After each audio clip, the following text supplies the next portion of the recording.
Good morning, everyone. Welcome to Sunday morning service. Let's stand in our place and give this time to worship God.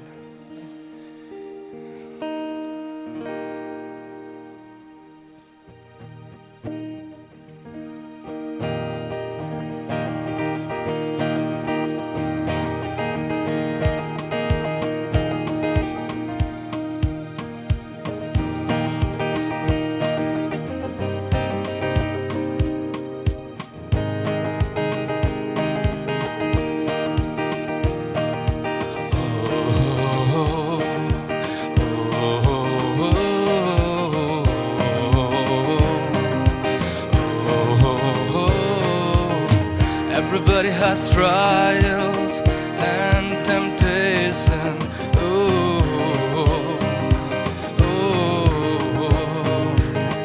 Everybody knows heartbreak, isolation.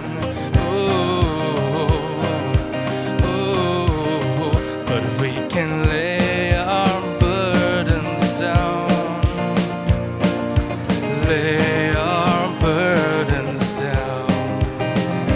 What a friend we have in Jesus, is to waste my sins are gone. I see grace on every horizon, and forever and ever His heart is my home.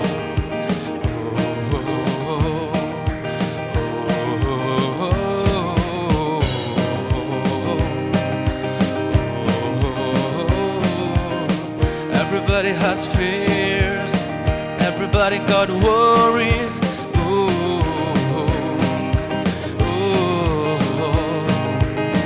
Everybody knows sorrows, devastation. But we can lay our burdens down. Lay our burdens down. What a friend we have in Jesus, is to waste my sins are gone. I see grace on every horizon, and forever and ever His heart is my home. No more betrayal, for He is faithful. He fills me up and my cup runneth over. No more betrayals, for He is faithful. How He has proven it over and over. No more betrayal, for He is faithful. He fills me up and my cup runneth over. No more betrayal, for He is faithful. How He has proven it over and over. Over and over. What a friend we have in Jesus, is to waste my sins are gone. I see grace on every horizon, and forever and ever His heart is mine. What a friend we have in Jesus, is to waste my sins are gone.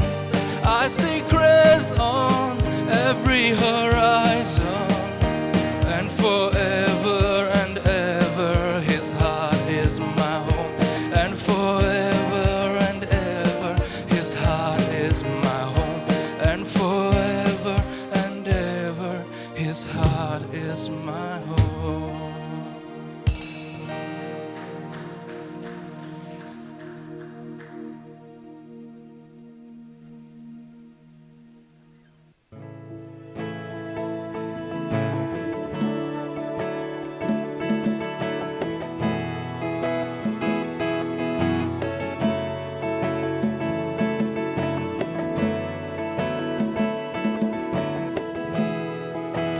Lord of all creation,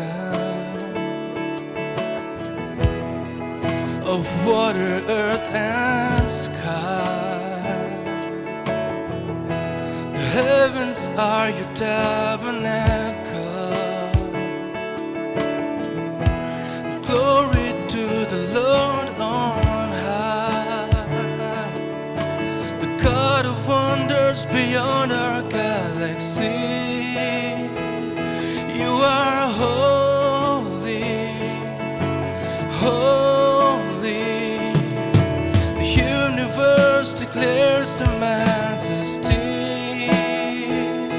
You are holy, holy, Lord of heaven and earth, Lord of heaven and earth. Early in the morning, I will celebrate the light. When I stumble in the darkness, I will call your name by night. The God of wonders beyond our galaxy. You are holy, holy. The universe declares your majesty. You are holy, holy, Lord of heaven and earth, Lord of heaven and earth.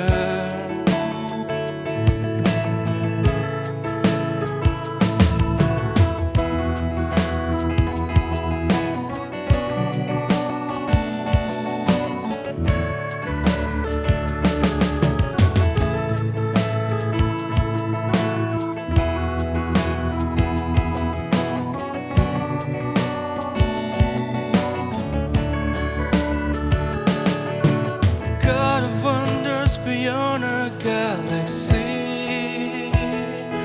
You are holy, holy. Your universe declares the majesty. You are holy, holy. Hallelujah to the Lord of heaven and earth. Hallelujah to the Lord of heaven and earth. Hallelujah to the Lord of heaven and earth.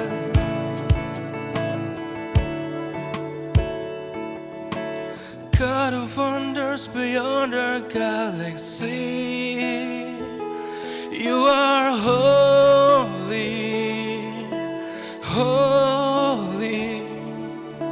The universe declares the majesty. You are holy, holy, Lord of heaven and earth, Lord of heaven and earth.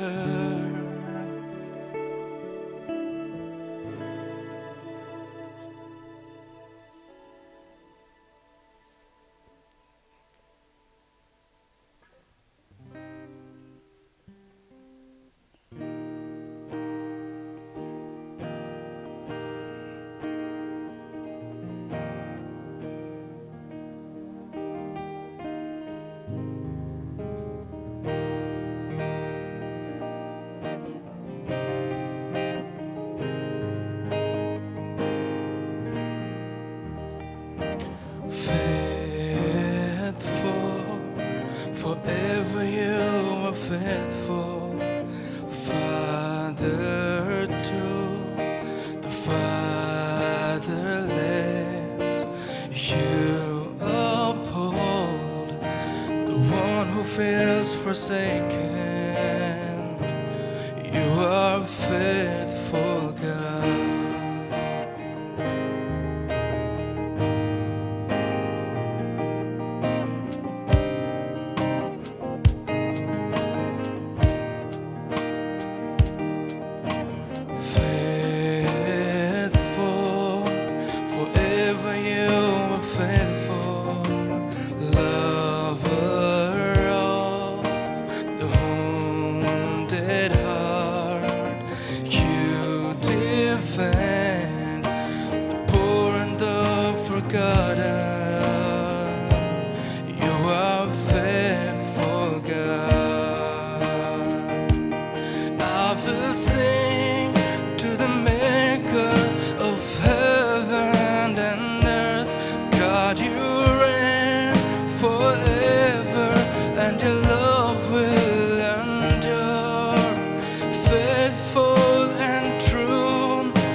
together. You are faithful, God. I will sing to the Maker of heaven and earth. God, you reign forever, and your love will endure. Faithful and true is the name of the Lord. You are faithful, God.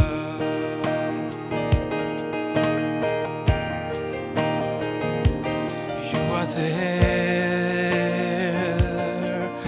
every season of my soul. You are there. You're the anchor that will hold. You are there in the valley of the shadow. You are faithful, God. You are there every season of my soul. You are there. You're the anchor that will hold. You are there in the valley of the shadows. You are faithful, God.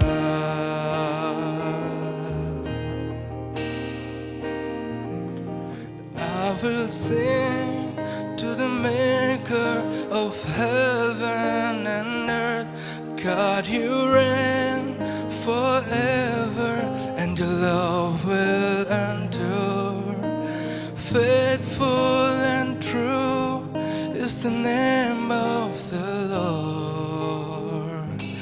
You are faithful, God.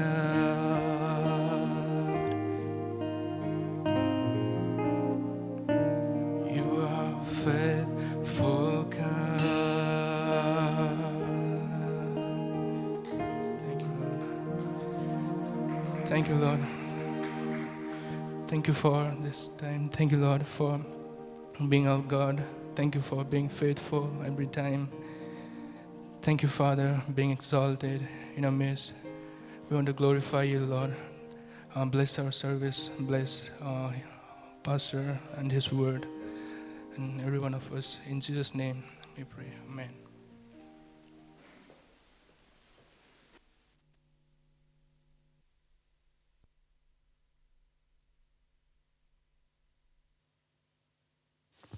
Morning, church. Morning. Good to see all of you. Welcome once again. Another Sunday. What's the name of the Lord according to that last song? What's the name of the Lord? He's faithful and He is true, right? Isn't that Pastor Benny? Which verse is that in Revelation? Revelation 20 verse 5. I thought it's 13 verse 5. I was checking and then I was like, oh, that's not the verse. Yeah, it's Revelation 20 verse 5. Yeah, the Lord is faithful and true, right? Anyone visiting us for the first time? Anyone? 21 verse 5. Sorry, guys. 21 verse 5. Anyone? Anyone new? Okay, no problem. So, I have a portion which is from John chapter 1, and it's a portion which is a little, it's got an evangelical side to it, it's got a apologetic side to it, it's got a mystical side to it, so it's for you to figure out what part fits into what. Okay, so let's pray. Father, we thank you for this time, and thank you for the worship. Thank you for bringing us again, and we are looking unto you that you will give us a word and bless our time, Lord, in Jesus' name, amen. Okay, let's turn to John, the Gospel of John, chapter 1. Gospel of John, chapter 1. And We'll go to verse 43. We'll read from 43 to 51. John for chapter 1, verse 43 to 51. Okay, so verse 43. This is Jesus meeting Nathaniel, and he's also meeting Philip. And we see Philip and Nathaniel are like close friends, and they are inquiring friends. They are like searching things about God together, and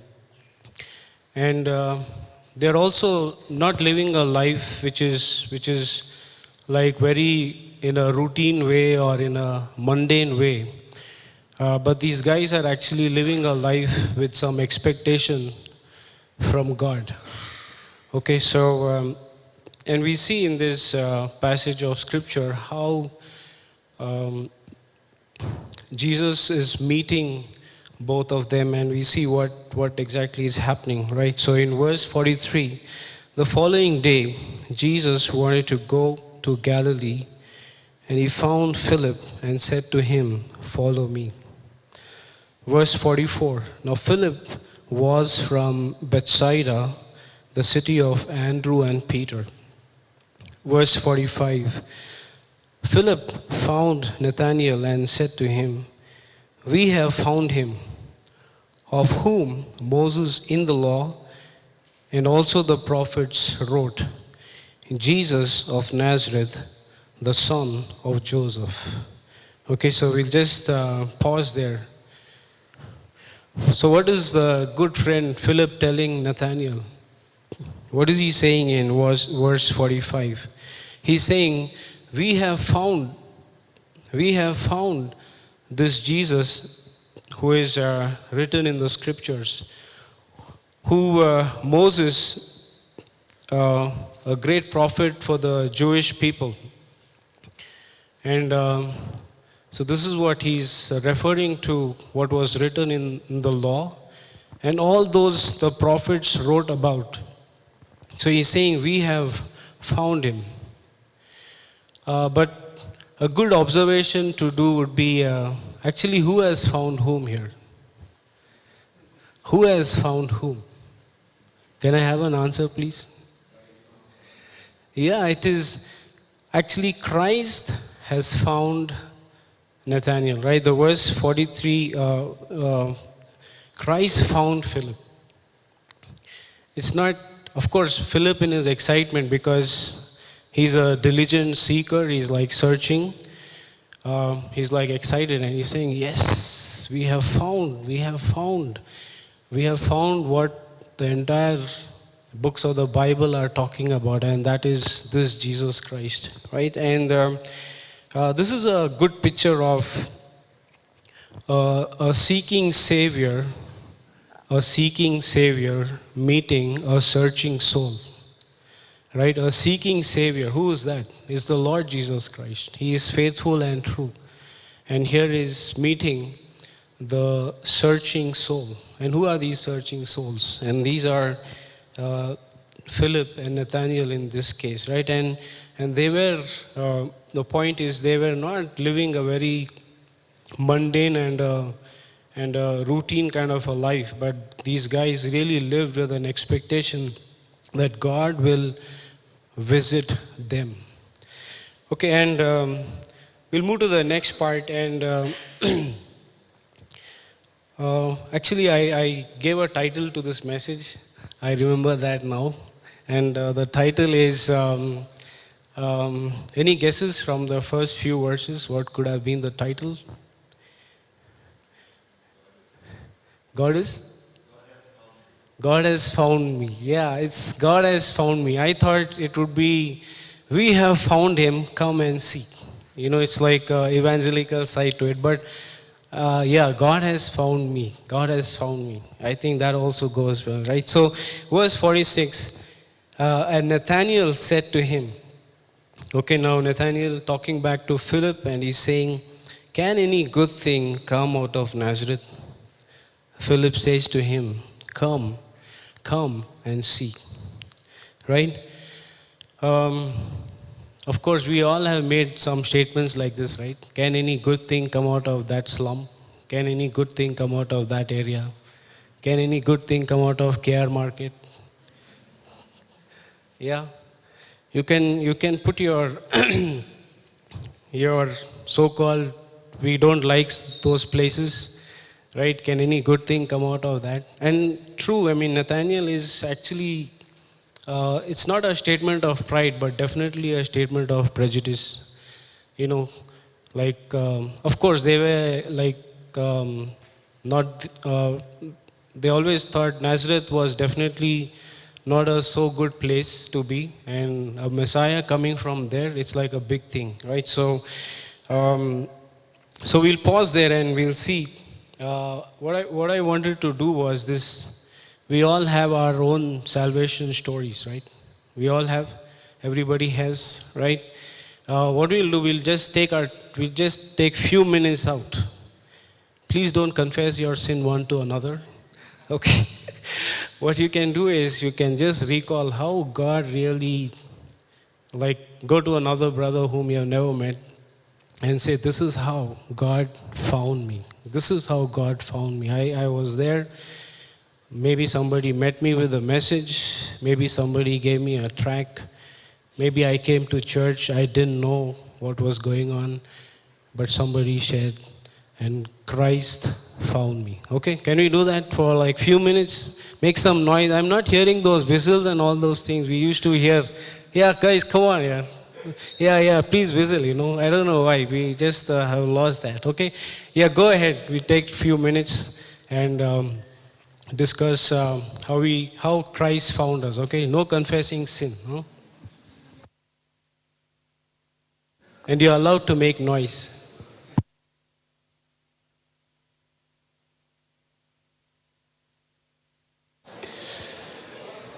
Okay, guys, thank you so much. That was so nice.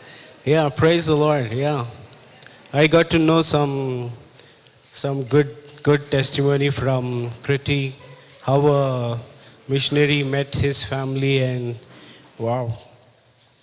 Yeah, maybe I could share that. Actually, Kriti's father is a serving pastor right now, and yeah, I don't want to mention the past, but there was some trouble at home. Okay, so the missionary was like sharing the gospel, being with them, and there was a radical change in Kriti's father's life, and the entire family came to Christ. Isn't that good? Christ found us, right? Wow. So thank you. I'm sure we all have some stories, so maybe we can, after the service, share some more. Wow. Thank you, Lord. So, and we see, we move on to this account.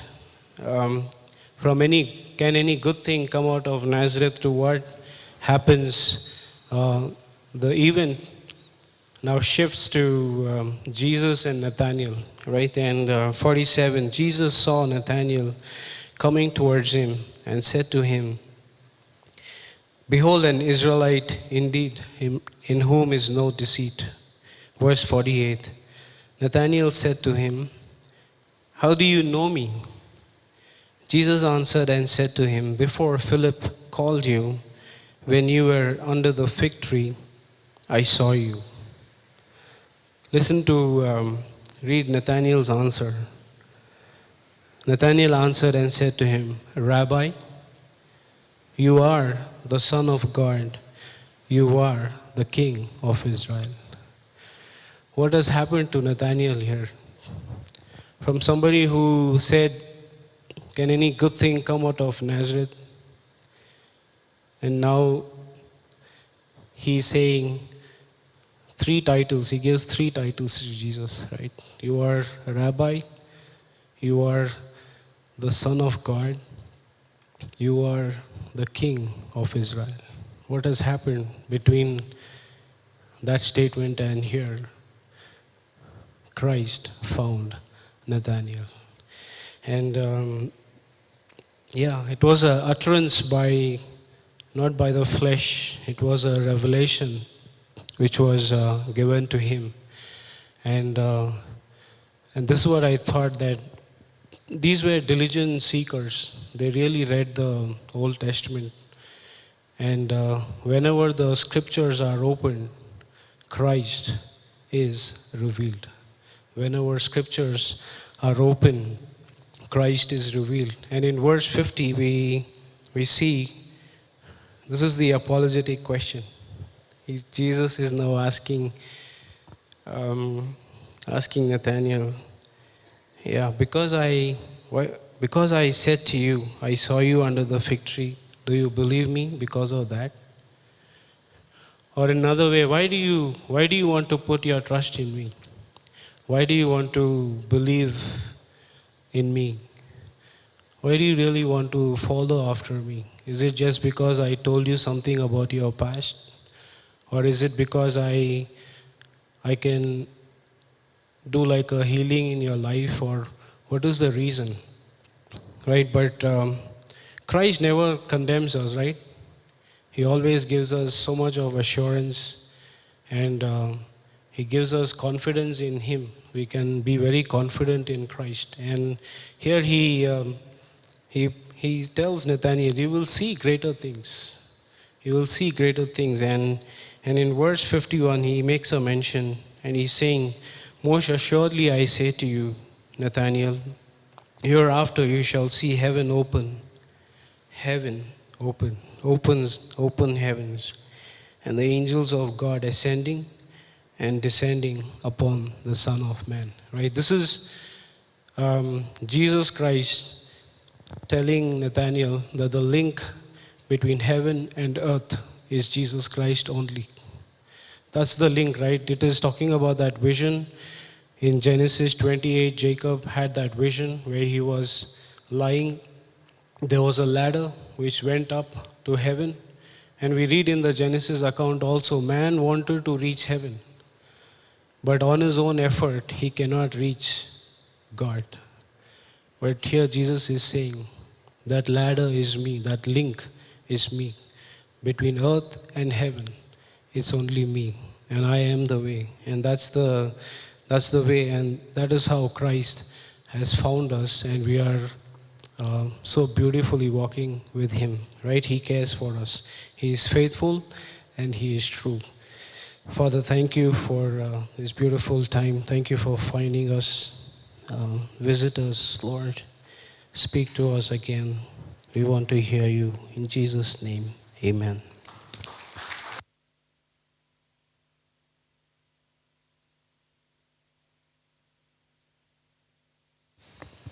It was good to hear you all. It was the unmasking of the people. Okay, let's stand and just move our positions. Yeah. So,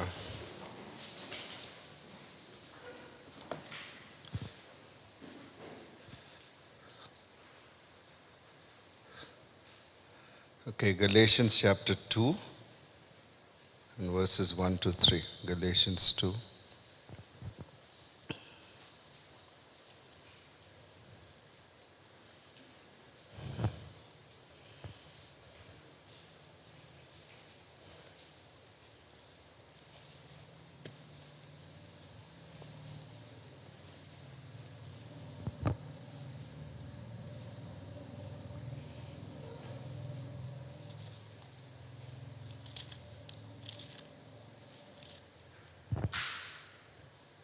Then after 14 years, I went up again to Jerusalem with Barnabas and also took Titus with me. And I went up by revelation and communicated to them that gospel which I preach among the Gentiles, but privately to those who are of reputation, lest by any means I might run or had run in vain. Yet not even Titus, who was with me, being a Greek, was compelled to be circumcised. Let's pray. Father, we thank you for this morning, and we pray you would speak to our hearts today. In Jesus' name, amen. Amen. You may be seated. Yeah.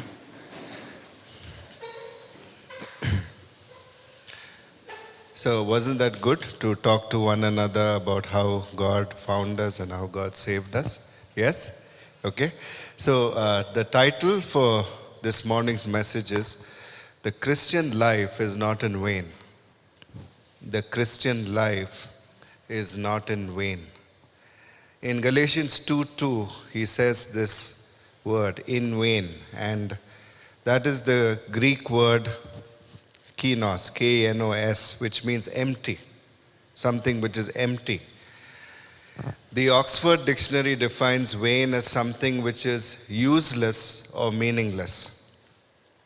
And I just want to give an illustration for this word vain. And in our educational system in India, we could say most of it is vain. Okay, no offense, please, if you're highly educated here. And I'll give you an example. I had a friend, we were in science together. We did 12th science. After that, he did well, so he did engineering for 4 or 4.5 years. He did electrical engineering. After he did electrical engineering, he got into a good MBA institute and he did MBA finance. Now he is in England and working in a bank for the last 20 years. So the point is, all that education of science and engineering was in vain. It was in vain. It was just to get qualification, it was just to get higher up in the corporate ladder and so on and so forth. And it was, and sometimes we could say even our education system, I'm not putting it down, but sometimes we are not applying the things we have studied. You know, for most of us who did maths, I don't think any of us have used integration and derivation in our lives.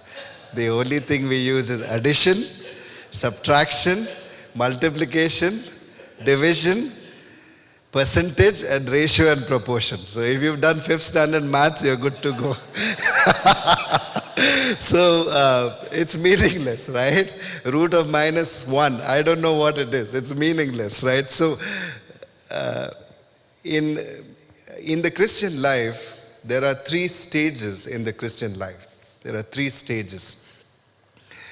And the first stage, which we spoke about, is salvation.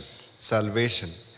In Galatians 2:2, Paul is saying, I went up by revelation and communicated to them that gospel which I preach among the Gentiles. That gospel. And in our first example, it's Acts chapter 14. And let's turn there. Acts chapter 14. Verses 8 to 15. And we'll read verse 15. And saying, men, why are you doing these things? We also are men with the same nature as you, and preach to you that you should turn from these vanities, the King James says, from these vanities to the living God, who made the heaven, the earth, the sea, and all things that are in them. These vanities. The New King James says, these useless things. The NASB says, vain things. Now, what is the context here? They are in a place in Lystra, and Paul and Barnabas, they see a crippled person, and they say in verse 10, stand up and straight on your feet, and he got healed. Now, the people of that place, what did they think in verse 11? The gods have come to us in the likeness of men. And now they start thinking that Barnabas and Paul are gods, right? And they put garlands, they want to, sacrifice animals to them. And in response to that, in verse 14, Barnabas and Paul heard this, they tore their clothes and they said, men, and why are you doing this? We also are men with the same nature as you, and preach to you that you should turn from these vanities unto the living God. Right? The word vanities there is the word mataios, and it means something which is vain, which is characterized by aimlessness, leading to no object or end, especially that end being God. One writer says this, it's like building houses on sand, it's chasing the wind, shooting the stars and pursuing one's own shadow, right? One's own shadow. In 1 Thessalonians 1:9, the B part, the Bible says, Paul says, how you turn to God from idols to serve the living and the true God. To serve the living and the true God. So here we see in Acts 14 verse 15, the living God and true God is compared to false gods and false ideologies. What was the false ideology? These people in Lystra were thinking that men could be gods, or men had come in the appearance of gods. And what was it? It was a false ideology. Now, this is the question we have to ask ourselves. In Matthew 16:26, what does it profit a man if he gains the whole world and loses his own soul? It's a very important question. Very important question. Let's say I have a good life, I have good health, I study a lot, I work a lot, I achieve a lot, I innovate a lot. Maybe I have my own company.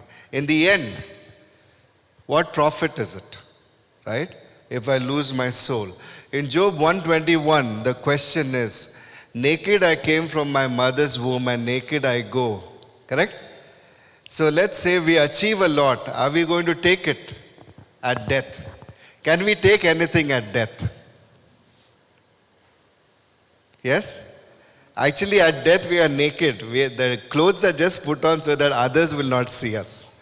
But we are naked, right? That's what the Bible says. And in 1 Corinthians 3:20, the Bible says that the words of the wise, they are vanity. The same word, vanity. So all the wise ideology today in the world today, even if it is not into idolatry, what is it?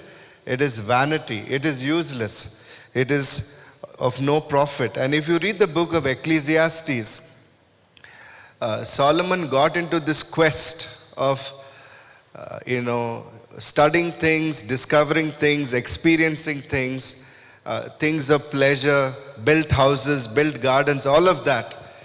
But in the end, the conclusion he always came to was everything is vanity. Everything is vanity. And then he says, the end of all things in Ecclesiastes 12:13 is to fear God and keep his commandments. So the question is, who is this living and true God? That's the first question here in salvation. And the second question is, what is the means to reach this God? How do we reach this true and living God? And it is through the gospel message. And what is the gospel message? In 1 Corinthians 15:1-4, it says that the gospel was handed over to me, Paul is saying, and is saying that Christ died for our sins according to the scriptures, was buried according to the scriptures, and he rose according to the scriptures, right? And how do we connect with this living God? Right? Through the gospel. And what is the gospel? That you are saved by grace through faith in Ephesians 2:8-9, not of works, lest anyone should boast. So the first thing is the living God as contrasted with false gods and false ideologies. What is the second thing in this point of salvation? How do we reach or connect to this living God? It is through the gospel message, right? And when you and I believe in Jesus as our Savior, what happens? We enter into a personal relationship with the living God in 1 Corinthians 1:9. And we become his sons and his daughters in 2 Corinthians 6:18. And the third thing which happens is, who is now the object of my worship? It is the Lord Jesus Christ. John 4:24, God is spirit, and they that worship him must worship him in spirit and in truth. Now the good news today is, in this first point, when the festival is happening around us, and we see all kinds of idolatry and all kinds of rituals, we will laugh in our hearts and say, oh, will we not laugh in our hearts and say, yes, they are following what is false, but I have believed in the true God. Isn't that right? But Felix's experiment was good. We must not forget where we came from. Where did we come from? We also came from there. Right? I was Catholic, not into much idolatry, little bit kissing. But I also came from there. I also came from there. And if you were not into idolatry, definitely you were into some kind of ideology. Good works leads to heaven, religion. We came from there, right? And what has happened to us? We have turned from these vanities unto the living God. Amen. That's incredible. That is incredible. So that clarity we have, that we have believed in the true and the living God. So that's the first point, salvation, the 3 stages of the Christian life. The second stage of the Christian life is following God. Following God. And we see here in Galatians 2 is autobiographical of Paul. He's talking about his life. And then he says this. He's saying this. After 14 years in verse 1, he goes to Jerusalem. And in verse 2, I went up by revelation, that is, God spoke to him, and communicated to them that gospel which I preach among the Gentiles, but privately to those who are of reputation, lest by any means I might run or had run in vain. And this is an important phrase. I had run, might run, or had run in vain. Now, we must understand when we study the scriptures that Paul had a unique walk with God. His salvation was unique, and how the Lord Jesus taught him was also unique. He was not one of the disciples of Jesus. And if you look at Galatians 1, 11 and 12, it says, I make known to you, brethren, that the gospel which was preached by me is not according to man, but I neither received it from man, nor was I taught it, but it came through the revelation of Jesus Christ. This was the unique thing about his life, that the Lord Jesus directly gave him and taught him the gospel message. And then we see 14 years later in 2:1, he goes to Jerusalem. And then when in verse 2, the issue is not that he is going to Jerusalem to meet Peter, James and John. And James is the Lord's half-brother, to check whether the message he is preaching is right or wrong. That is not the issue. We must understand that. He knows that the message he is preaching is right. It is from the Lord. But there was an issue, because there was an issue of circumcision, where some Jewish leaders were emphasizing that you need to believe in Jesus and also be circumcised. That was also there in the Jerusalem Council in Acts 15:1. Now some people say Galatians 2:1 to 10 is the Jerusalem Council, or maybe it happened prior. It doesn't matter, but the issue is the same. What is the issue? The issue is it salvation in Jesus only, or do I believe in Jesus plus something? Right? So he was going, and if those 3 people had said to him, it is belief in Jesus plus something, then for the many years he preached the gospel, and from now on, that would have been in what? Vain. That would have been kinos. Kinos, right? But uniquely, in verse 3, Titus is the case study. So Greek is taken with him, and he is not forced to get circumcised.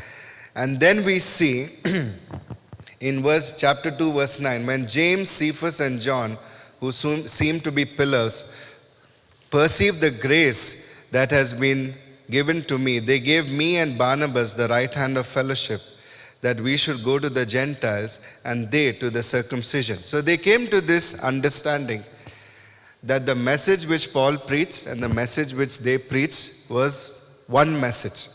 So it is one message to 2 groups of people. You must understand this. James, Peter, and John will preach to the Jews the gospel message, and Paul and Barnabas will preach to whom? To the Gentiles. But it's one message. And therefore we see Paul's message and him following Christ was not in vain. It was not empty. So till 14 years, he preached this message. It was not in vain. And from this point on, he was going to preach the same message. It is not going to be in vain. So that talks about following God, right? So that's the second stage in the Christian life. And the third stage in the Christian life is serving God. What is it? Serving God. So first we are what? Believing in the Lord Jesus for salvation. The second stage is we are following him as his child, as a Christian. And the third stage is we are serving God. And that is in Philippians chapter 2 and verse 16, where it says, holding fast the word of life, so that I may rejoice in the day of Christ, that I have not run in vain or labored in vain. The same word, kenos, K-E-N-O-S, that which is empty.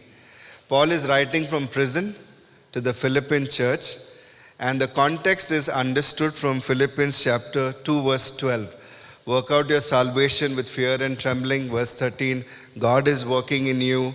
Verse 14, do all things without complaining and disputing. Be harmless, holding forth the word of life, so that I may rejoice, what? In the day of Christ, or in the rapture, that I have not run in vain or labored in vain.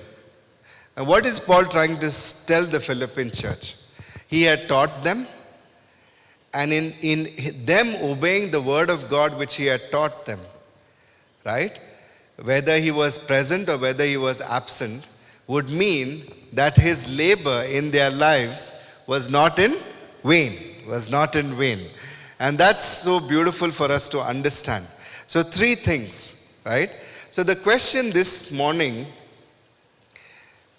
for us to think about is this. And I want this to be a thoughtful message. Have I believed in Jesus in vain? Have I believed in Jesus in vain? The second question is, have I followed Jesus in vain? And the third question is, have I labored in vain? These are the three questions which will come to you as a projection. Have I believed in Jesus in vain? Have I followed Jesus in vain? Have I labored in vain? And the reference point determines these questions. What is it? The reference point determines this question. And what is the reference point? The reference point is this. Is Egypt or the world system my reference point? Or is the Word of God my reference point? Right? What is my reference point? So in Numbers 11, 4-6, after some time, the mixed multitude says, we remember the onions and leeks we ate in Egypt, but here it's only this simple manna. Correct? We could say, we remember the beautiful things we ate in the restaurants, but during the lockdown, it's only rice and dal or kanji and pickle. It's what was the reference point? Reference point was Egypt. So if you take the reference point of Egypt as the world, yes, there is these questions. Did I believe in Jesus in vain? Did I follow Jesus in vain? Did I labor in vain? Right? Or is the reference point the Word of God? So in Jonah chapter 3, we see verses 7-11, he sits in a place, God makes a plant grow above his head, and that gives him shade, and he's very happy. Right? And in the evening, the worm eats the plant, and then he's very upset. Right? So, if you were to have a conversation with Jonah, like an interview, like, Jonah, how's your day? Oh, it's been very bad. What happened? My plant died. It would seem very normal, like a normal conversation. Right? But if you compare the conversation with what God said, I made the plant grow, and you felt sorry for it, but you had no pity on 120,000 people who don't know the left and the right. You had no pity on their salvation. You did not want them to get saved. In that context, then, that shows what is vain. Right? What is vain. Now, this is important today. the question we can ask ourselves, what are we doing here on a Sunday morning? Maybe we should have been playing golf or seeing a movie or sleeping late or washing the car or doing some errands in the house. What are we doing? Why are we here? Right? It's because the Christian life is not in vain. It's because the Word of God is not in vain. It's because following the Lord is not in vain. And because laboring for Christ is not in vain. Right? Is not in vain. And it's like this, right? What is the first point in being a Christian? Turning to the true and living God. Has that happened to us? Yes, we are saved. We are going to heaven. We have the Holy Spirit in us. God is not only, revealed in the Bible, but God is also experienced in our hearts through the Holy Spirit, right? What is the second thing? We are following Him. And for that we need the Word of God. So in Ephesians 4 it says, verse 17, this is a beautiful verse. It says, "This I say therefore and testify in the Lord, that you should no longer walk as the rest of the Gentiles walk, in the futility of their mind." The King James says, in the vanity of their mind. It's the same word, which means in the emptiness of their mind, having their understanding darkened, being alienated from the life of God because of the ignorance that is in them, because of the blindness of their heart, who being past feeling have given themselves over to lewdness, to work all uncleanness with greediness. But you have not so learned Christ. See, this was our former condition. How were we walking? In the vanity of our mind. It doesn't mean that all our thoughts were sinful. All our thoughts were only pleasure seeking. It doesn't mean that. The thoughts could have been good. The thoughts could have been moral. But what does it do? Right? What does it do? It doesn't lead to a goal. It doesn't lead to an end. It doesn't lead to profit. Let's say we were moral as people. We studied, we worked, and we achieved whatever we wanted to, everything in this world, and then we died. It would have been no use, because after death we would be in the wrong place, right? It would have been what? In vain, right? Today, this vain thinking is replaced by God's thinking through His Word. So you come to the church, and what happens? You receive the Word. What happens? There is the renewing of the mind. Ephesians 4, this 4:23 is the present tense. Constantly, we are receiving the Word of God through our ears, and we are thinking about it. When we start thinking about it, what happens? Our affections are on it, and we mix faith with it. Hebrews 4:2. What happens? Then our confession becomes the Word of God. I have words now which build, and they don't tear down. I have words of hope and not hopelessness. I have words of faith, right? And then what happens? My actions and my decisions reveal the Word of God. That it is not vain, but it has a purpose. And that eternal purpose is revealed in Ephesians 3 verse 11. What was that eternal purpose? The church was a mystery hidden in God. And God had an eternal purpose that the Gentiles should be fellow heirs with the Jews, right? And you and I were in the mind of God in the eternal purpose. So when Jesus came on the earth, He became a man, He died, He was buried, and He rose again. It was not in vain. That's incredible. It was not in vain. God had you and me and the whole world on His mind and in His heart. And that is why we are here today. Amen? That is why we are here today. So, in conclusion today, if you are a Christian and you're just coming to church, maybe it doesn't matter. But if you have given up something, in your life to be a disciple, to be a follower, if you are a missionary or aspiring missionary, these thoughts will hit you when you don't see success. When you don't see people getting saved, when you put in years of labor, these thoughts will hit you. Did I believe in Jesus in vain? Did I? follow Jesus in vain? And did I what? Labor in vain. But you know what the answers are? No. If you believed in Jesus, one day when you die, you will go to heaven, right?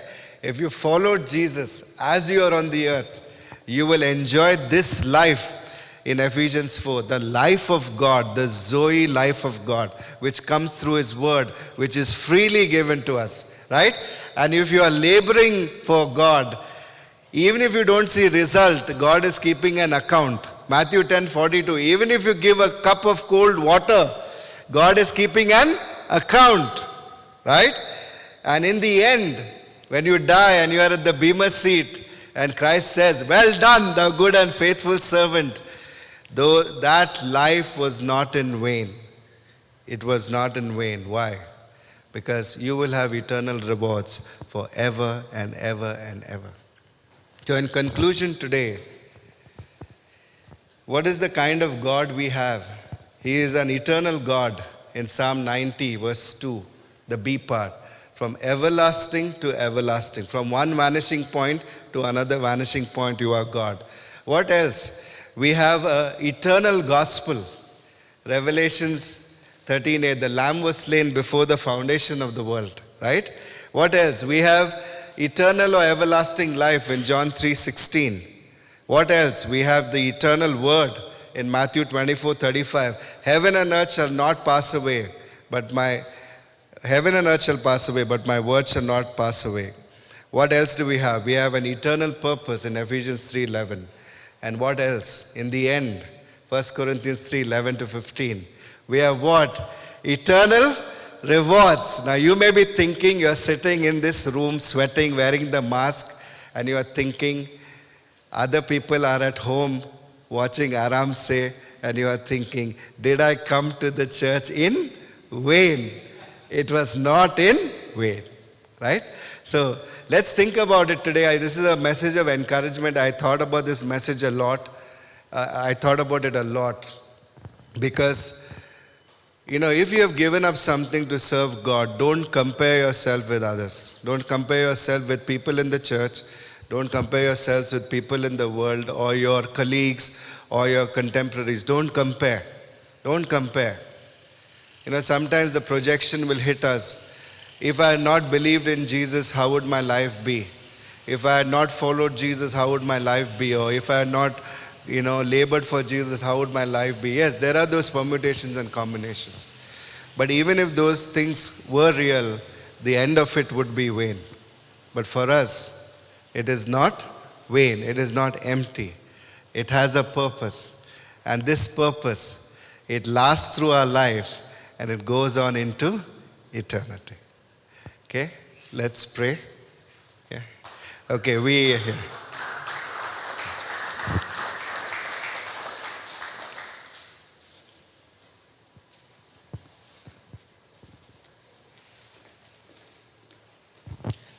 Let's give a hand to that message. Wasn't that good? Okay, Emmanuel, you want to come up? Emmanuel is going to the mission field, Coimbatore, for 2 months, and he could stay back also. You don't know. So let's stand and let's pray for him. You want to share anything?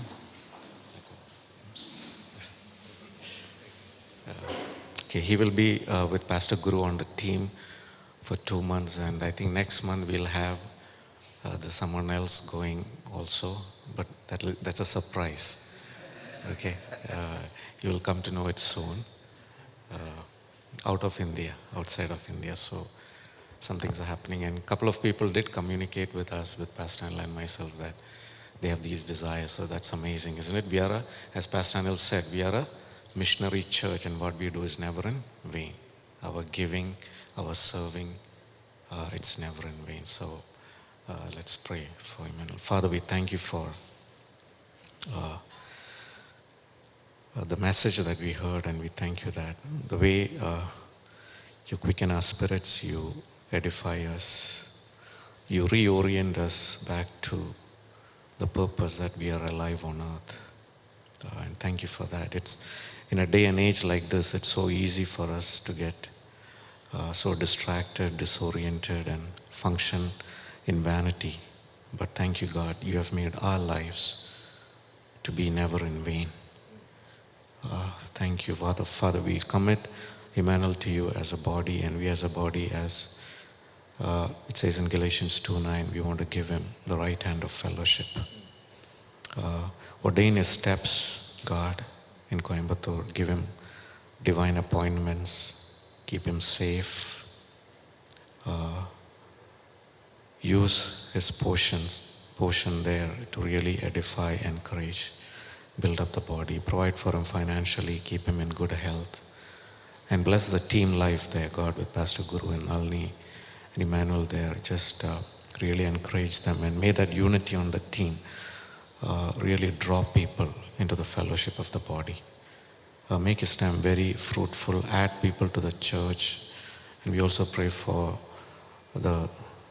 his personal work that he also has to do in his free time. Just bless him, Father, we pray. We thank you.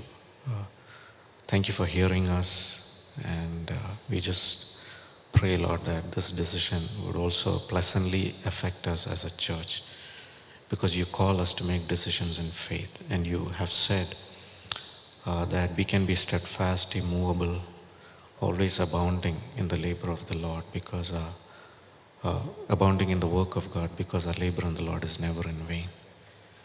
Thank you, Father. Thank you for this decision, and may we as a body keep him in our daily prayers, Father.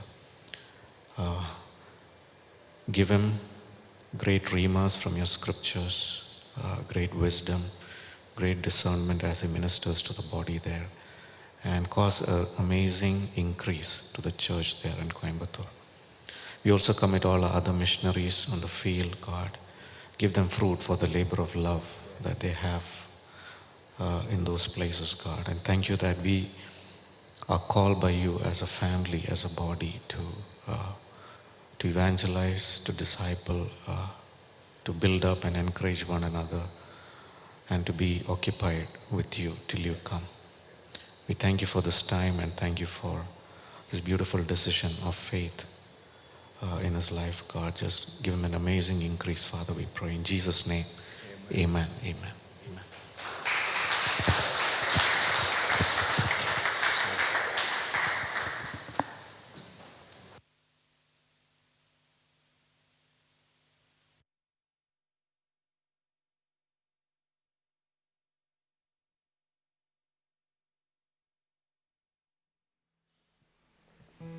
Check.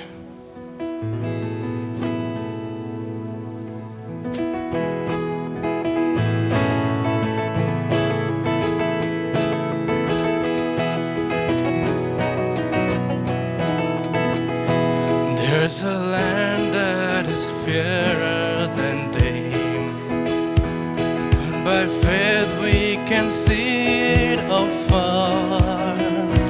For the Father waits over the way to prepare us a dwelling place there in the sweet by and by.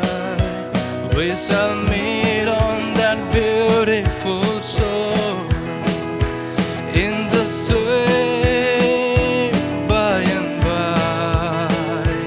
We shall meet on that beautiful shore.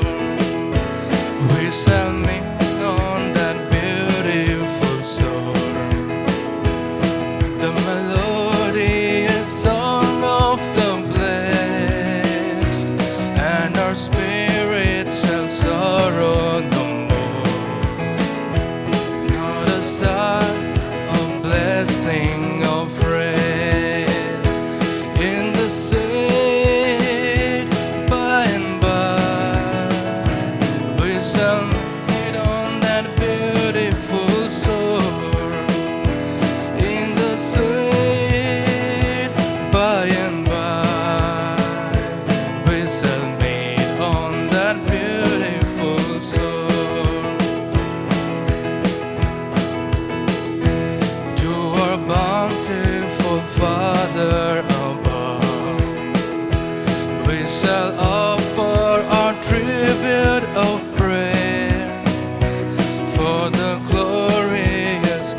taste of His love and the blessing that hallow our days.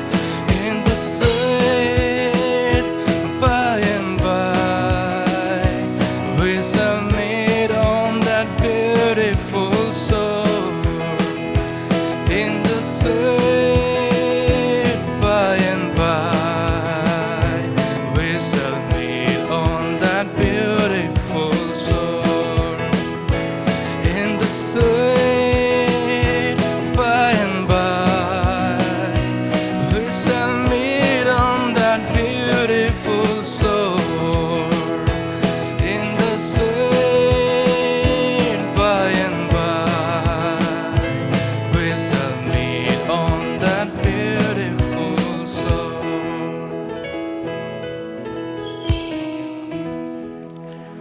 Thank you, Lord. Thank you for giving this wonderful time. Thank you for your word, Father. Thank you, Lord. Help us to abide in your word, Father. Help us to apply your word every day and to make it real. And Lord, thank you, Lord. Bless our service and our week. In Jesus' name we pray.